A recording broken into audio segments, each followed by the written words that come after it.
Principios fundamentales en materia laboral que consagra el artículo 53 de la Constitución Política de Colombia. Básicamente este artículo 53 es supremamente importante. Toda norma en Colombia tiene que respetar esos principios fundamentales consagrados en la norma constitucional.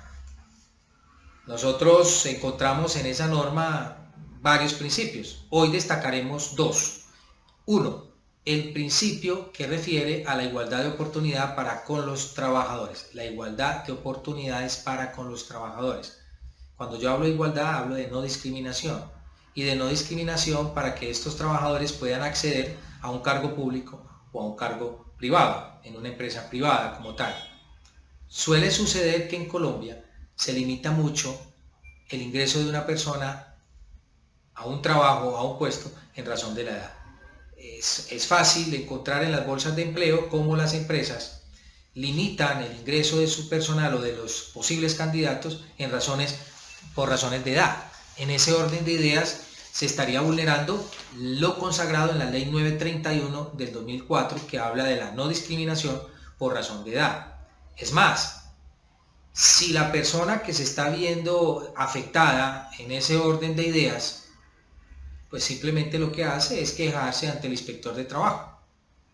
Y ese inspector de trabajo debe acudir a la empresa, verificar que efectivamente se esté vulnerando la Ley 931 del 2004, que haya un acto de discriminación por parte de la empresa y entrará a reconvenir a esa empresa o a multarla, porque así lo establece el artículo 4 de la Ley 931 del 2004, donde dice que el inspector de trabajo tiene las facultades para imponer multas sucesivas hasta de 50 salarios mínimos legales mensuales vigentes. Y cuando yo hablo de sucesivas es que cada vez que se cometa por la misma empresa o por la misma entidad esta infracción, pues simplemente el inspector lo que hace es multar. Ahora, si yo estoy dentro de la organización y quiero ascender, pero también me ponen una limitante dentro de la convocatoria interna, pues lo más usual es de que yo me dirija al Departamento de Gestión Humana y haga la observación normativa. Pero si el ambiente o el clima laboral no es propicio para hacer este tipo de comentarios de manera directa, pues está a la vía del inspector de trabajo como tal, quien tiene la obligación básicamente de investigar a ese empleador cuando se está discriminando en la posibilidad de acceder o de mejorar en el trabajo por razones de edad.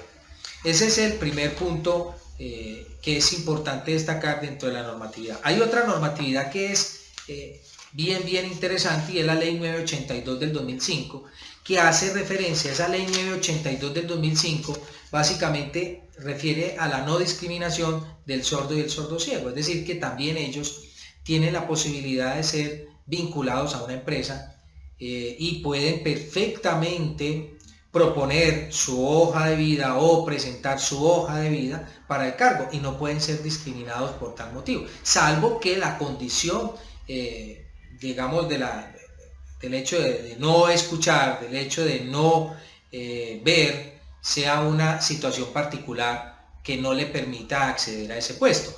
Pero yo tengo un ejemplo. Las personas que son, digamos, que son limitadas en su vista pueden ser perfectamente trabajadores de un call center. Perfectamente allí no se está exigiendo la visión, sino la posibilidad que tiene esa persona de comunicarse con el otro y llevarle el mensaje que se requiere en un call center como tal. O sea, no debe haber ese tipo de discriminación.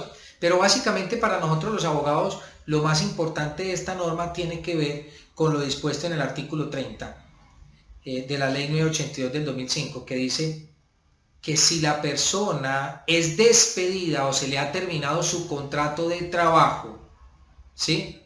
Obvio, para que eso pueda ser, o perdón, más bien obvio no, ojo, para que eso no pueda ser malinterpretado, es decir, que se diga que el empleador lo está sacando o está retirando a ese trabajador por la limitante, pues tendrá que acudir entonces al inspector de trabajo para solicitar la autorización de la terminación del contrato. Y tiene que haber mediado una justa causa de las consagradas en la norma, de las consagradas en el reglamento interno del trabajo, y se tuvo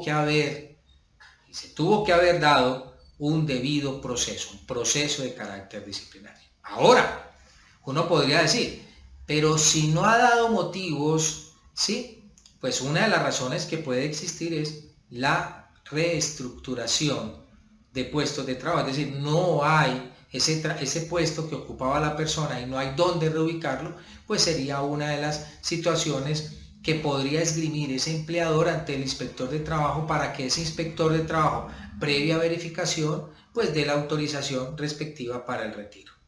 Ahora, ¿qué pasa cuando una persona que tiene esa discapacidad, que ahora más adelante lo vamos a ver con la ley 361 del 97, estamos hablando ahora del sordo y del sordo ciego, y es retirado y se ha omitido por parte del empleador ese procedimiento ante el inspector de trabajo, tendrá la obligación de reintegrarlo? O sea, para los procesalistas lo que tenemos que hacer allí es demandar y declarar, solicitar que se declare la ineficacia del acto que dio por terminado el contrato de trabajo de esa persona que tiene esa limitante, ¿sí? Y como consecuencia de ello, como pretensión principal, estaría la del reintegro a su sitio de trabajo en un puesto de igual o de mejores condiciones al que tenía.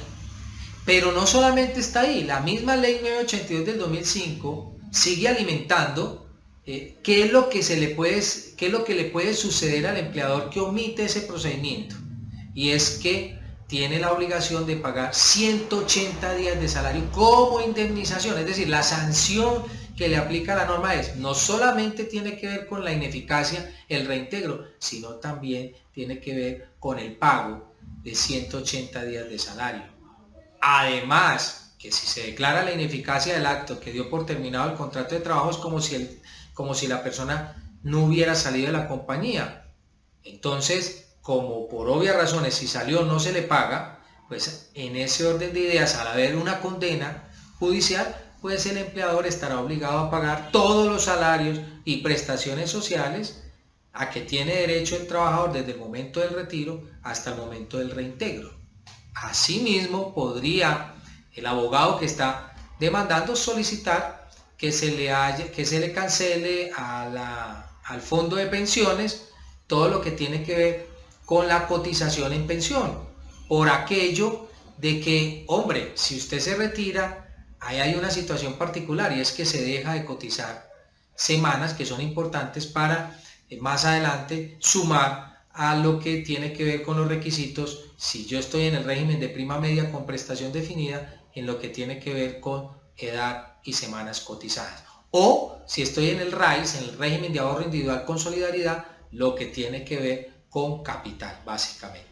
Entonces digamos que eso es lo más interesante y es lo que hay que ponerle mucho cuidado frente al tema de la discriminación del sordo y del sordo ciego. Ahora viene la ley 361 del 97 y esta ley 361 del 97 que yo la veo de manera global o en conjunto con la ley 982 del 2005 porque tiene que ver básicamente con lo mismo y es personas que tienen un grado de discapacidad física. El artículo 26 de la ley 361 del 97 básicamente dice lo mismo que la ley 982 del 2005. No se puede retirar a una persona que tiene un grado de discapacidad. En ese orden de ideas tiene que haber una autorización del inspector de trabajo y tiene que haber una justa causa para la terminación del contrato de trabajo. Si se omite las mismas consecuencias que se explicaron con la ley 982 frente al caso del sordo y el sordo ciego, son aplicadas a la ley 361 del 97.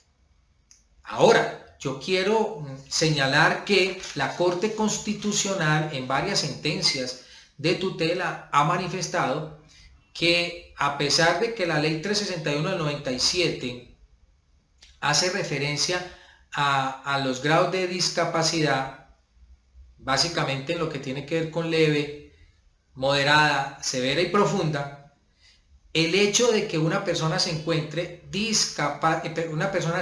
limitada en su salud ya le genera a esa persona la estabilidad laboral por debilidad manifiesta, por su condición de debilidad manifiesta.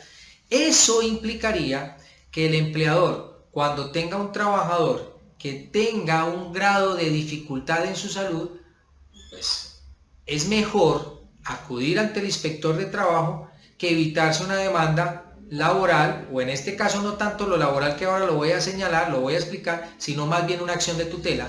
Y esa acción de tutela lo que llevaría entonces sería el reintegro de esa persona. Porque la Corte Suprema de Justicia, en sentencia del 2015 y en varias providencias del 2015 para acá, pues básicamente ha establecido que la ley 361 del 97 se debe de mirar de otra manera, no como lo dice la Corte Constitucional.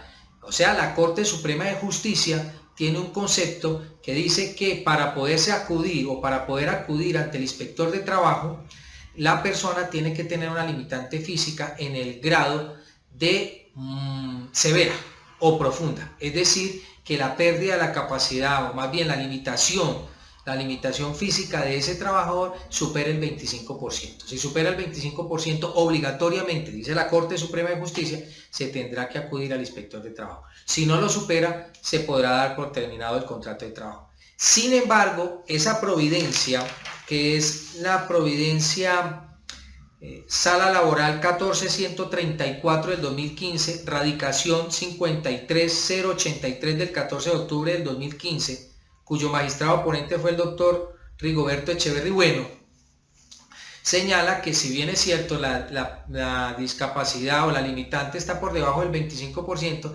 será el trabajador al que le corresponde entonces demostrar en proceso que el despido fue por razón de su salud.